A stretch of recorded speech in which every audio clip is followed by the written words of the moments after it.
संतप्त मानस शांत हों, जिनके गुणों के गान में वे वर्धमान महान जिन विचरे हमारे ध्यान में। मुनियों के 28 मूल गुणों की चर्चा चल रही है, इसमें 21 हुए। 5 महाव्रत, 5 समिति, 5 इंद्रियों की विजय और 6 आवश्यक। अब शेष 7 गुणों की चर्चा करना है, जिनके बारे में छड़ाला की ये पंक्तियां हैं। जिनकी न नौन न दंत धोवन, लेस अंबर आवरण, भूमाहि पिछली रयन में कछु शयन एकासन करन। जिनके न नौन, नहाते नहीं है, न दंत धोवन, तो दातुन नहीं करते हैं। अब आज के जगत को तो बहुत अटपटा लगेगा कि इसमें काय का धर्म है? ये धर्म में नहीं नहाने की और दांत नहीं धोने की शर्त की आवश्यकता क्या है? और कुछ लोग तो कहते हैं ये प्रैक्टिकल संभव कैसे है, ये तो घिनापना है, ऐसा बोलते कि नहीं बोलते? जगत को ऐसा लगता है ना। वो नहाते नहीं है का मतलब ये है कि वो यदि मान लो कि वे जंगल में हैं, आत्मा का ध्यान कर रहे हैं, विहार कर रहे हैं, और भयंकर जल की बरसात हो जाएगी तो क्या करेंगे? उनके पास क्या उपाय है बोलिए? कहीं छिपने की जगह तो उनका घर तो है ही नहीं, और कहीं हुए भी दूर तो किसी के दूसरे घर में तो जाते ही नहीं, बिना पूछे वे जा भी नहीं सकते हैं। और तीसरी बात यह है कि फिर उसमें दौड़ के जाएं, ये संभव ही नहीं है। उन्हें तो एरिया समिति पूर्वक चलना है, और बरसात में तो और सावधानी रखना है, बल्कि एक जगह उठ खड़े हो जाना पड़ेगा। तो शरीर पे से वो पानी गिर गया, उसका नाम स्नान नहीं हो गया। स्नान वास्तव में एक श्रृंगार का प्रतीक है, ख्याल में है ना? तो वो श्रृंगार उनके नहीं होता है। दूसरी ये बात है कि ये सब क्रियाएं ऐसी हैं कि जो साधनों की अपेक्षा रखती हैं। माने अब नहाना है तो पानी चाहिए, अब पानी है तो फिर वो छना हुआ चाहिए, अब पानी के लिए चाहिए तो छना हुआ चाहिए, तो फिर बाल्टी वगैरह चाहिए, नदी वगैरह के पानी से काम नहीं चलेगा ना। फिर बाल्टी वगैरह चाहिए, फिर छन्ना चाहिए, फिर वो प्रासुक पानी चाहिए, तो फिर अग्नि होए, फिर उसे गर्म करें, तो फिर और गृहस्थों की पराधीनता बढ़ेगी, क्योंकि खुद तो ये सब त्याग कर चुके हैं वो। तो 1-2 रोटियां पेट में डालने थी, उसको तो समझ लो अब बाद के रूप में किसी तरह हमने मान लिया। अब हम ये कहेंगे कि हम जाकर के आपके घर में नहाएंगे भी, क्यों, और बाथरूम भी जाएंगे, तो फिर ये कैसे चलेगा? माने वो नहाना भी एक आरंभ का कार्य है? वो भी सुविधाओं की अपेक्षा रखता है, और वे सुविधाएं जुटाने के चक्कर में वे पड़ना नहीं चाहते हैं। कोई पानी ऊपर गिर गया शरीर में, उससे कोई मतलब नहीं है, बल्कि ये है कि जो स्नान की जो सुविधाएं हैं वे उनके चक्कर में पड़ना चाहते हैं। तीसरे लोग ऐसा सोचते हैं कि हम तो जब 3 दिन से 2 दिन में नहीं नहाए तो हम तो बहुत घबराहट होने लगती है, तो उनको कैसे होता होगा? तो ये बात नहीं है। आप भी यदि नंगे बदन रहे ना, तो शायद आपको नहाने की आवश्यकता महसूस ही नहीं होगी, क्योंकि जो नेचुरल हवा निरंतर आपके शरीर से लगती रहती है, उसमें आपका स्नान होता ही रहता है।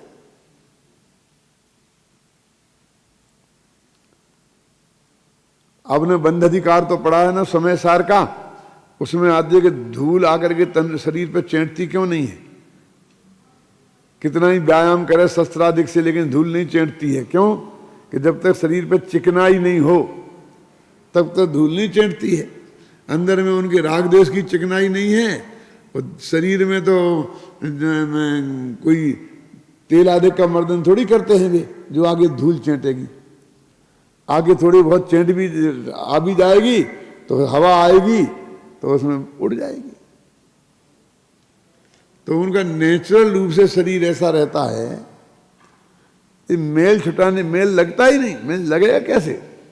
वैसे तो शरीर मेल का ही बना हुआ है, सारा शरीर ही मेल है, लेकिन आप नहीं देखते हैं कि ये चिड़ियां हैं, ये कुछ नहीं इनका नहीं है ऐसा कोई नहाने का, गाय भैंस को नहाने का, दातुन करने का तो किसी का है ही नहीं। लेकिन इनके कहाँ कोई दांत गंदे दिखाई देते हैं और कहाँ इनके शरीर गंदे दिखाई देते हैं, कैसे चमचमाते बढ़िया दिखते हैं। मेरे कहने का अर्थ ये है कि वो जीवन ऐसा नहीं, नहाना कोई ऐसी चीज नहीं है कि जिसके बिना जीवन नहीं चले। ये तो एक लग्जरी का अंश है, ये तो एक श्रृंगार का सूचक है जो उनके त्याग है। वो कोई शारीरिक आवश्यकता का प्रतीक नहीं है। लाखों जीव ऐसे हैं कि जिनके पास नहाने की सुविधा नहीं है, ख्याल में आए ना, नहाते नहीं हैं।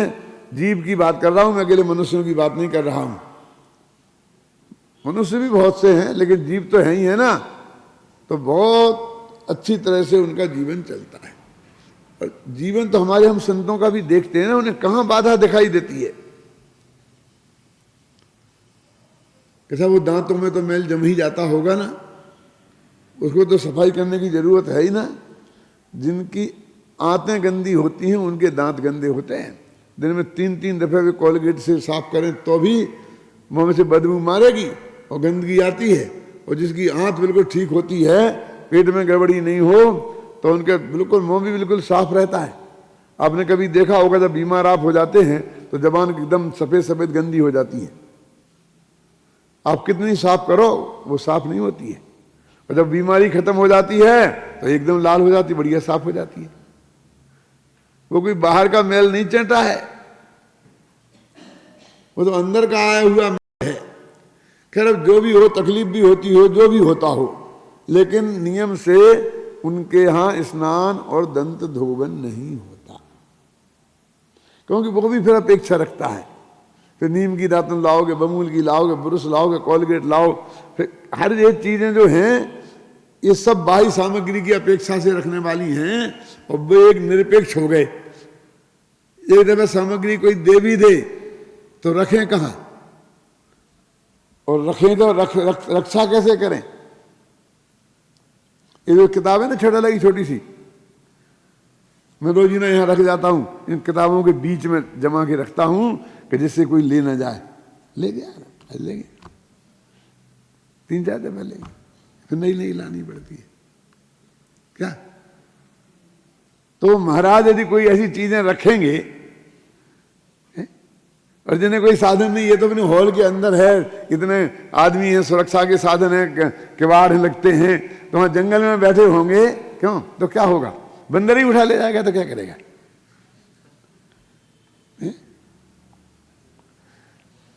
मैंने ऐसा लगता है कि इतने में क्या, इसमें क्या धर्म हो गया, इसमें इसके त्यागने में क्या धर्म हो गया, इसके त्यागने में क्या धर्म हो गया। तो त्याग कहाँ है, उनके तो ग्रहण नहीं है, क्योंकि ग्रहण में जो आकुलता है, जो सुरक्षा की व्यवस्था है, ख्याल में है ना, वो आज के लोगों की समझ में इसलिए नहीं आती है कि जब बाकी की और सारी सुरक्षाएं विद्यमान रहती हैं तो उन्हें लगता है इसमें क्या दिक्कत है। इतना परिग्रह तो साथ चलता है, अब एक दातुन की क्या कौन सी समस्या है। फिर जंगल के तो काट दिए, अब एक दातुन की कौन सी समस्या है, ख्याल में है ना। लेकिन जो वो वास्तविक मुनि के स्वरूप को समझते हैं, और जो वास्तविक उन मुनि राजों के दर्शन जिन्होंने महाभाग्य से किए हैं, उनको ये बात बहुत बड़ी आफत दिखाई देती है। क्या थोड़ी सी भी, छोटी सी भी चीज वो कितनी बोझा मालूम पड़ती है। शंकर जी की यात्रा पे जाओ, जब मालूम पड़ेगा कि चलो तो 2 किलो 1 किलो नाश्ता ले लो साथ में, और पानी ले लो प्यास लगेगी तो वो 1 किलो पानी ले जाना कितना भारी पड़ता है तुम्हें। वो तो जाने तो फिर पी के जाना भारी पड़ता है। पुराने जमाने में लोग उपवास करके जाते थे सखा जी की यात्रा करने। क्यों? क्योंकि पर्वत पे वो मलमूत्र क्षेपण नहीं करना चाहते थे, पेशाब नहीं करना चाहते थे। यदि कुछ कर लेके जाएंगे तो वहां आएगी। और आज तो हम वहीं ले जाके खाते हैं सब। हर टोंक पे जाकर के वहां बैठे आराम के वो 2 लड्डू खा लेते हैं, पानी पी लेते हैं, नहीं तो वो जल मंदिर है वो तो है ही इसके लिए। क्यों? मेरे कहने का अर्थ है कि वो जो सब जो चीजें हैं बाहर की, वो कितनी अपेक्षा रखती हैं, और ये खुद अपने हर चीज अपने हाथ से लेनी पड़े तो ये मालूम पड़ जाए। क्या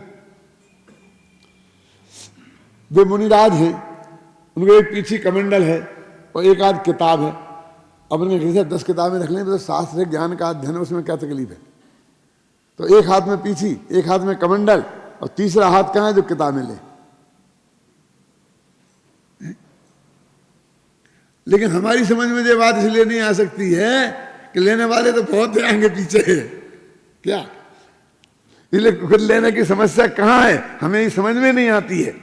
और मेरी ये समझ में नहीं आती है, शास्त्रकारों की ये समझ में नहीं आती है कि भाई ये इतनी चीज लें कैसे। मैं जाता हूं महाराजों के पास, अपना साहित्य ले जाता हूं, तो 90% लोग ऐसे ही कहते हैं कि पंडित जी बहुत अच्छी किताब है, हमने देखी है आपकी, लेकिन हम कहाँ रखेंगे। तो मैं उनसे यही कहता हूं, 100 दफे ये वचन मैंने दोहराया होगा उनके ये कहने पर कि महाराज आपको तो जब तक यहां हो पढ़ना, नहीं तो छोड़ देना है।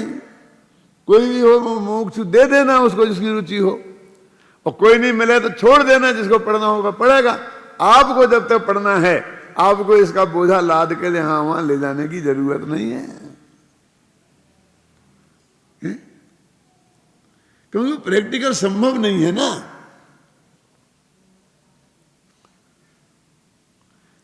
तो इसलिए अपन को जो ये लगता है कि इन छोटी छोटी चीजों में क्या बांध दिया दिगंबर संतों ने, दातुन नहीं करें, कर ली दातुन तो क्या फर्क पड़ता है, एक लोटा पानी ऊपर डाल दिया तो क्या फर्क पड़ता है। क्यों? क्या फर्क पड़ता है का सवाल नहीं है। फिर उसके लिए वो बराबर एक तौलिया चाहिए पहुंचने को, फिर एक आदमी तौलिया लेके खड़ा है तो अक्षर पहुंच लिया आंग उस तौलिया से, तो फिर वो ऐसा करे, लेने वाला चाहिए, फिर उसे धो के संभाल के रखने वाला चाहिए, फिर दूसरे दिन जब फिर जरा करे तो फिर लाने वाला चाहिए। एक जरा सी बात में कितना होता है तुम्हें पता नहीं है। एक गृहस्थी में रहने वालों को पता चलता भी नहीं है, बाप दादों ने जुटा दी है ना सारी सामग्री, है ना। कुछ पति पत्नी को जुटा देता है, पत्नियां संभाल के पति को जुटा के देती रहती हैं, तो उन्हें लगता है इसमें कुछ करने का है क्या,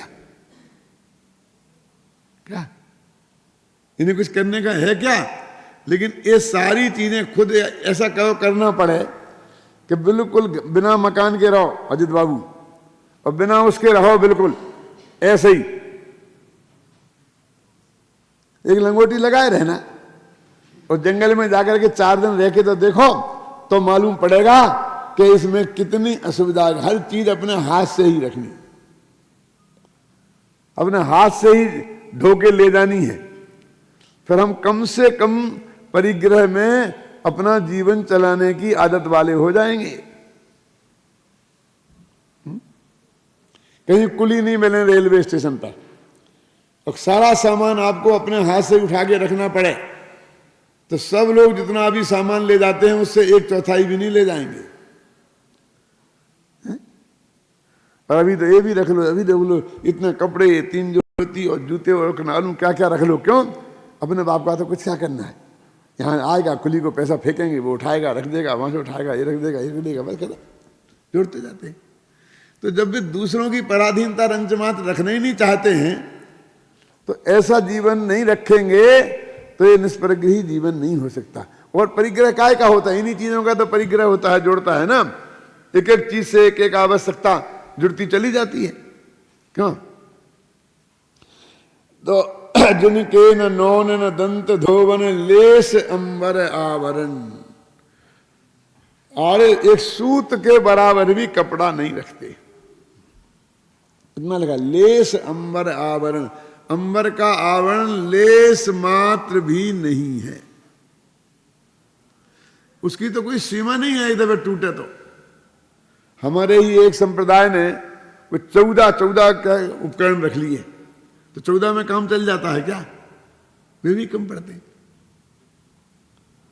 है ना। यहां तो 3 ही उपकरण की बात रह गई बस, पृथ्वी कमंडल और पुस्तक।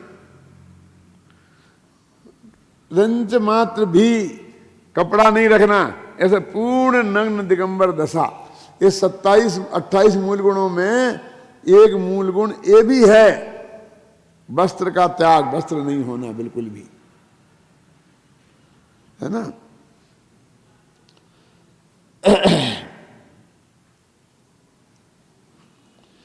भूमाहि पिछली रयन में कछु सहन एक आसन करन। और पृथ्वी पर रात्रि के पिछले पहर में कछु थोड़ा सा शयन और एक आसन से करते हैं। देखो अभी रात्रि में एक आसन करते होंगे, गजब हो गया है? हम क्या समझते हैं एक आसन माने? उस दिन में जो एक दफे खाना खाते हैं ना अष्टमी चतुर्दशी को कभी कभी, तो उसे क्या बोलते हैं? आज हमने एक आसन किया। वो एक आसन, एक बार भोजन। एक आदमी ने उसका ऐसा अर्थ निकाल लिया, एक आसन, तो एक आसन से बैठे रहे और खाना। तो मेरे एक दोस्त है, नाम नहीं बताऊंगा, तो 2-3 घंटे तक बैठे रहते हैं एक आसन से ही, खाते रहते हैं थोड़ा थोड़ा। और फिर यहां से वहां कोई चीज रखी है ना, तो बैठे बैठे सरक के चले जाते हैं। बैठ के खड़े हो जाए तो आसन टूटे, वो बैठे बैठे यहां से वहां खिसक जाने में आसन थोड़ी बिगड़ता है। और फिर वहां से आके लौट के फिर आ जाते हैं। वो बाथरूम में जाके बैठे बैठे पेशाब भी कर जाते हैं, फिर लौट के आ जाते हैं, काम चालू रहता है। वो तो एक आसन है, समझे ना। तो ऊपर ऊपर एक आसन, वहां एक आसन है शयन, सोने में माने में एक करवट से सोते हैं। करवट नहीं बदलते मुनिराज रात्रि में। अरे कैसे होता है? क्यों करवट बदले तो वहां अंधेरा है, उजेला तो है नहीं। फिर भी दीपक रखना पड़ा उजेला के लिए, फिर दीपक के लिए तेल चाहिए, घी चाहिए, और घी तेल के लिए फिर गाय भैंस चाहिए, माचिस चाहिए, फिर कितना परिक्रम बढ़ता है।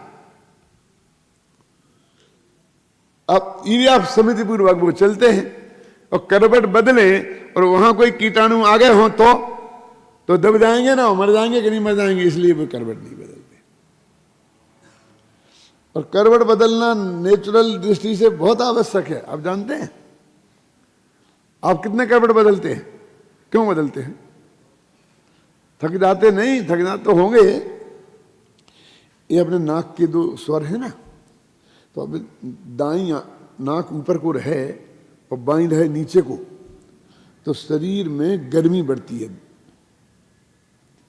क्या वो बाईं स्वर ऊपर को रहे और दाईं नीचे को रहे तो गर्मी कम होती है शरीर की, टेम्परेचर घटता बढ़ता है। जानते हैं कि नहीं जानते यशपाल जी?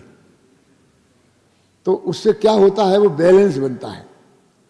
जैसे अपन को बहुत सर्दी लग रही है तो हम बाएं करवट लेट जाएंगे तो थोड़ी देर में शरीर में गर्मी ऑटोमेटिक बढ़ जाएगी। फिर आपको गर्मी लगने लग गई तो आप करवट बदल लेंगे तो वो अपने शरीर की गर्मी धीरे धीरे कम हो जाएगी।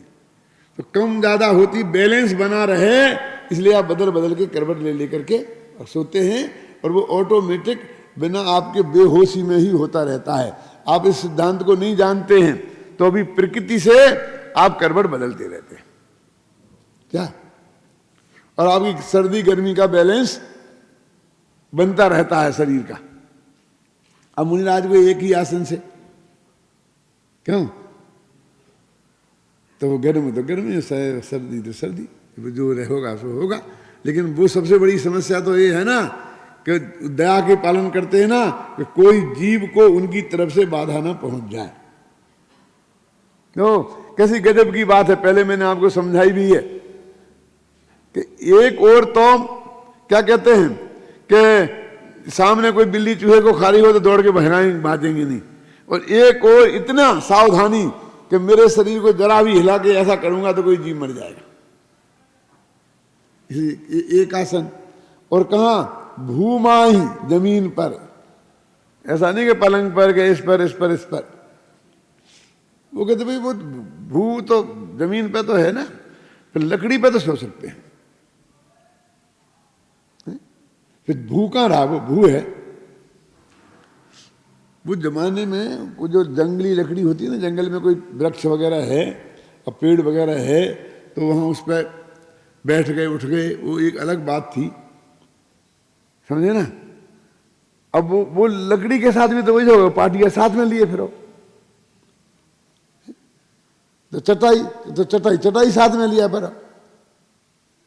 मैंने हर जो चीज है, कोई चीज लोगे ना तो उसकी व्यवस्था जुड़ती है ना, चाहे मैं दरी लूं चाहे चटाई लूं, लेकिन उससे व्यवस्था जुड़ती है ना।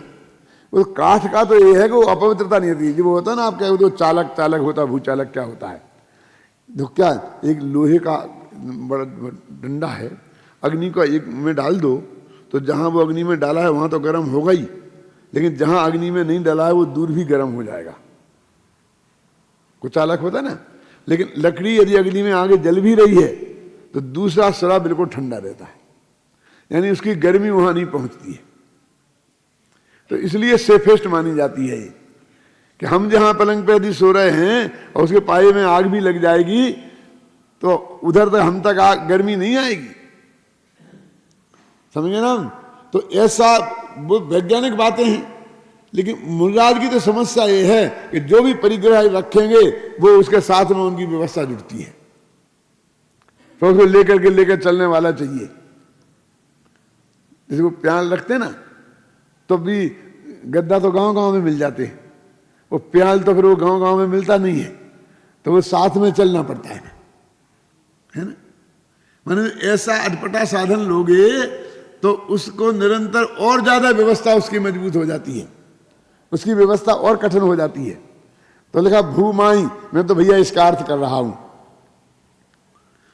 वो भू में वो शामिल हो तो कर लेना, मुझे कोई ऐतराज नहीं है, लेकिन मेरी जो समझ में आता है विवेक से वो बात मैं आपको बता रहा हूं कि भूमाई लिखा ना जमीन पर, और पिछली रैन में 12 बजे के पहले तो सोने का कोई सवाल ही नहीं रहा